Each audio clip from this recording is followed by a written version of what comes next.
We were talking about this at the beginning of the show. Was there a moment during the game where you just had to sit back and be like, all right, well, it's not going to be our day? Well, it probably started to feel that way after we blocked the punt, got them 3 and out, made great plays on defense, playing fast, and then blocked the punt, got done what we wanted to get done, and then to lose that ball on a tough rule. I mean, it's a tough rule we have there where you get penalized for making a great play, and it's just a hard one to swallow. You were starting to think, well, starting to wonder if this just not everything's it can go wrong, will go wrong. So I'd say that was the first time you started letting it creep in a little bit, but still, we had a lot of ball to play at that point, but you were certainly starting to feel that way a little bit at that point. Okay, let's go ahead and dive in on that part of it. You are on the competition committee. Do you want to try and take a look at the way that that's done and say, you know what, maybe we should adjust that one just a little bit? Yeah, I mean, it's certainly something to look at again. I mean, it's never an intention, in the NFL to penalize a good, to have something bad happen against making a good play, and obviously a block kick, and then, especially that particular block kick. Unfortunately, we all remember the Leon Lett one. Yep. Yeah. And, that one's a little more, hey, you got to coach it up, and you got to know where it is and that type of thing. But obviously that one's a tough one right there in the traffic 5 yards downfield. But, once it crosses that line of scrimmage, then that is the rule. And, certainly it'll come up, and we'll discuss it at length again and go back through the history of it and why we have it in. And, is there any reason to discuss a change in the rule? Obviously we were going through different machinations. Should it at least have to go past the first down marker or, those type of things. But all those are things that you discuss in the off season. It was certainly applied the correct way, and we have to accept that. Stephen Jones here on the K&C Masterpiece on 105.3 The Fan. Stephen, after something like that, when you look at kind of what happened, what's your take on why this team didn't look like the team we've been watching for the last 6 games or even 7 games in a row? Let's start with giving the Broncos credit. I mean, they came ready to go. Vic Fangio is one of the top defensive minds in this league. Knew he was going to be prepared for our offense, and certainly, did a great job of really limiting us until those last 2 drives when the game was pretty much out of reach. Had really, they did a great job of defending us and taking away, most of what we do well. And, obviously we had some things in there where I think we can execute and play better. I was listening to Dak last night. He was first to say it wasn't probably his best game. We obviously, our receivers had some drops, and, that can happen. You don't want it all to happen in the same game, but, obviously, they got pressure on us well. We were, did some moves in our offensive line that, they probably were keying on, and, you got hats off to them. And then Teddy Bridgewater did a great job of moving their football team. They did a good job running the football. So you just got to give credit where credit's due. They came in with an edge and ready to go. And unfortunately, we didn't execute or play our best, really in any of the 3 phases. Stephen, when you mentioned the offensive line, do you feel like you're going to go forward with Steele moving to the other side and Lyle staying where he's staying, or is that something this week to look at and maybe think of what might be a better option for us? Well, I'm sure they'll, as I said, I know they're looking at going back in there as we speak. They'll, certainly learn from this game. We'll use it as a great opportunity to teach and learn from, and then we'll start to look to the Falcons and see what's the best way to go attack the Falcons in terms of improving on how we played on, as I said, in all 3 phases. What's a typical timeline? And you might just be like, well, there's no such thing as typical when it comes to injuries. What's a typical time in the week when we might get a good sense for, how Tyron's looking going forward? Well, you certainly like to get a practice in if you can. I mean, there's exceptions to that. But you'd like to see him get a practice in this week and be able to play. And but certainly hadn't ruled that out. It's certainly a possibility that he could get that done. He had a good week last week, and hopefully he'll improve upon that the first part of this week. And if he can get a practice in, then we'll certainly have him ready to go against the Falcons, but that's yet to be determined. Would Tyron fit under the quality of somebody who could potentially be an exception to that rule, though? Well, obviously, he's a veteran player who's played this position for many years at a very high level in this league. So, yes, but at the same time, the injury can play into that too. And a lot of times, it's just hard to simulate going 110% in the game versus, the tempo you have in practice. So, we'll just factor all that in, not unlike we've done with other players in the past.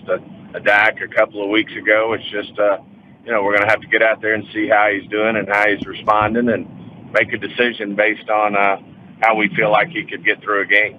Stephen, I think the Cowboys fan base and us media guys are all kind of split on this a little bit. I like the aggressive nature of going for it on fourth down. Some other of my coworkers do not like it so much. I'm kind of curious. Whenever Mike McCarthy's known for being aggressive in this way, do you want him to continue to be that way? Do you like the fourth down attempts? Well, we are aggressive by nature, and so, you got one of the best, if not the best, offense in the league, and certainly support that. I mean, that's you got to believe in your guys, believe in your team, and really feel like with the offensive weapons that we have, and the versatility that we have, that feel like we can make that. Obviously, we've struggled some with that this year.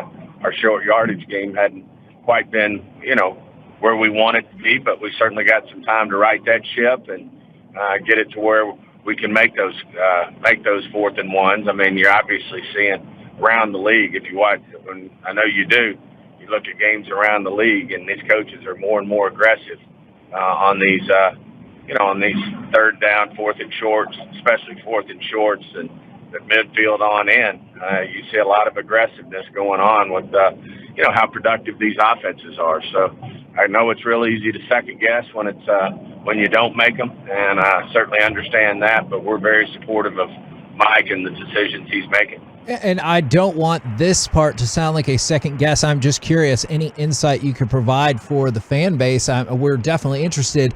Is you talk about, the week before against the Vikings, obviously you have to use some caution with Dak, and then there's about 6 minutes left to go in the game yesterday, and it's 30-0, and Dak is still out there. What were your thoughts on that, or can you walk me through the process of it? Seemed as though the game was over at that point. Well, all these guys, you teach them all the time not to quit, and that's in every coach's vocabulary. That's in every player. His engine, his heart, his makeup, that's Dak Prescott, and the last thing he wants to do is give up on something. So there's obviously a fine line you walk there between putting the player in harm's way and taking his, you don't want to wave the white flag out there. You want to battle to the end. We've had a lot of games where a lot of people would think you're out of it. Not a lot, but have had games where last year's Atlanta game where people thought you might be out of it. Certainly 30-0 is quite the hurdle, but, it's a competitive group in there, and certainly, we've, everybody's competitive juices were flowing, and this team's not a team that's going to say, hey, we'll just chalk this one up to the hell and move on to the next week. That's why I think the makeup of this team is really, really good, and I think we'll rebound, and a lot of what you saw out there late is, guys fighting till the end, and you want to keep that in their football character, and so that becomes the tough decision you have to make there. Stephen, yesterday, and I'm kind of curious how you handle it after a loss like that, where you're kind of like, well, not our kind of day, but I still got to take some of this aggression out. I just lowered the goal down about 8 feet and went and dunked basketballs on my kid all day to make him, we kind of got into it a little bit. How do you handle that? Do you loosen the tie up, have a third finger of whiskey? How do you take a game like that? It's one where it's difficult to lose one like that. And of course, especially, sometimes with second guesses, it's harder to lose a close one than it is one where they like I said, hand it to the Broncos. They showed up and kicked our butt. And but it's way we really handle it is you just go through it and see where things could have, where you could have changed it and things would have been totally different. And, you want to improve and see where we can be better. And, you're just not going to change the outcome. So you get in there and you start to go over the game in your head and knowing that you're going to be watching the tape the next day and seeing where we can improve. And, there's not a lot of good answers on those things. I will say this, the evening's over quickly. So you kind of go through it and there's not a lot to say and you kind of head to the house and maybe try to get your mind on something else for a while. I'm really disappointed. I like your idea. I may go out and lower my basketball and dunk a few times. I was really hoping you were about to tell us about a secret pickup game between you and Jerry or something like that. Now, one thing to go along with that, what were your thoughts about the seemingly large contingent of Broncos fans at AT&T Stadium? We're used to the Cowboys, wherever they go, having almost a pseudo home field advantage everywhere. What were your thoughts about a heavy group of blue and orange out in AT&T Stadium? Well, they've got a great fan base, the Broncos do, and every now and then, you'll have that.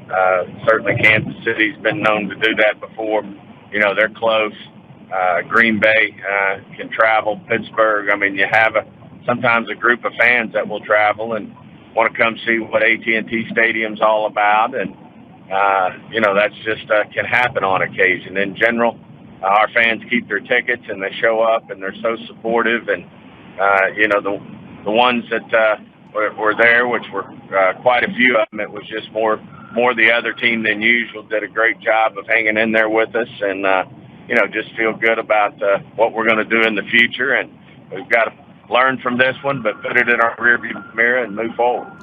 I think one of the things that we discussed this morning is if you would have told all of us at the beginning of the year you'd be 6-2, we would all be pumped about that. I know the way it went from 6-1 to 6-2 is not positive, but how do you feel about what as we get to the halfway point of the season? I do. I feel really good about this football team. I think it was one of those games where, you had some things that just didn't go your way, and we weren't able to overcome it. You got to give the Broncos credit. They came with a great defensive game plan, a great offensive game plan, and they kicked our butt in all three phases. So you got to give them credit, and we've got to certainly learn from this and go back to the drawing board and improve. I really like our football team. We've got a lot of guys that are going to be coming back as the season goes that are really good football players. We got, of course, we missed Tyron yesterday. That was a tough one to have him out, and get Michael Gallup back more than likely this week. And I think we lost him there. Yeah. All right. It's all right. Well, that's a game and move forward. Awesome. Thank you very much, Stephen. Appreciate all the insight as always. Love talking with you on Mondays. We'll catch up with you next week. Thank you.